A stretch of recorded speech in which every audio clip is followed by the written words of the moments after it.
எப்ப பார்த்தாலும் ஸ்டாலின் பேசுறார், நாங்க எமர்ஜென்சில கைது செய்யப்பட்டோம், மிசா சட்டத்தில் சிறையில் இருந்தோம் அப்படின்னு எப்ப பார்த்தாலும் சொல்றார். தான் வாழ்நாள்ல திமுக உழைத்தேன் உழைத்தேன் என்று சொன்னார். அதோட நிறைய உழைத்தவங்களா ஓரம் கட்டி வச்சிருக்கிறீங்க. திரு கருணாநிதி நூற்றாண்டு விழா அங்க ஒரு கண்காட்சி ஏற்பாடு பண்ணியிருந்தாங்க.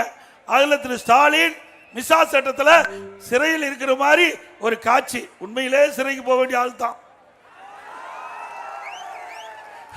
அது 2026 பிறகு தெரியும். அப்படி ஒரு காட்சி. அப்படியெல்லாம் செஞ்ச திரு ஸ்டாலின் அவர்கள் உண்மையா உங்களோட கஷ்டப்பட்டவர்களுக்கு பதவி கொடுக்கணும் இல்ல?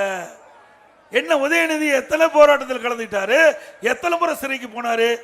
இதே அண்ணன் துரைமுருகன் அவர் எதிர்கட்சி தான், இல்லைன்னு சொல்ல. ஆனா அந்த கட்சியில அதிகமா உழைத்தவர் அவர். மிசா சட்டத்துக்கு போனாரு, எமர்ஜென்சில கைது பண்ணாங்க. அதிகமா தமிழ்நாட்டில் அதிகமா சட்டமன்ற உறுப்பினராக இருந்தவர் அவர். அவரு பதவி இல்லை. துணை முதலமைச்சர் உதயநிதி அவருக்கு பக்கத்தில் உட்கார்ந்திருக்கார்.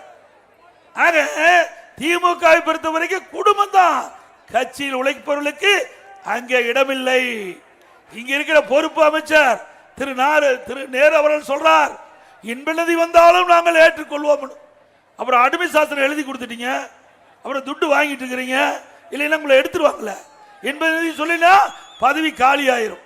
ஆகவே திரு நேரு அவர்கள் 1989 சட்டமன்ற உறுப்பினர் இருந்த பொழுது திரு ஸ்டாலின் சட்டமன்ற உறுப்பினர் தான் இருந்தார். அப்பவே அமைச்சராக இருந்தார்.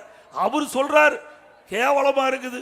அந்த அளவுக்கு திமுக ஒரு மோசமான கட்சியா இன்றைக்கு மக்கள் பார்க்கப்படுறாங்க. குடும்ப உறுப்பினருக்கு தான் அங்க இடம், உழைத்தவர்களுக்கு அங்க இடமில்லை. அனைத்து இந்திய அண்ணா திராவிட முன்னேற்ற கழகத்தை பொறுத்த வரைக்கும் உழைப்பவர்களுக்கு தான் முதலிடம். பிளே ஸ்டோர் மற்றும் ஆப் ஸ்டோரில் இருந்து பாலிமர் செயலியை QR கோடு மூலம் பதிவிறக்கம் செய்யுங்கள். செய்திகளை உடனுக்குடன் பெறுங்கள்.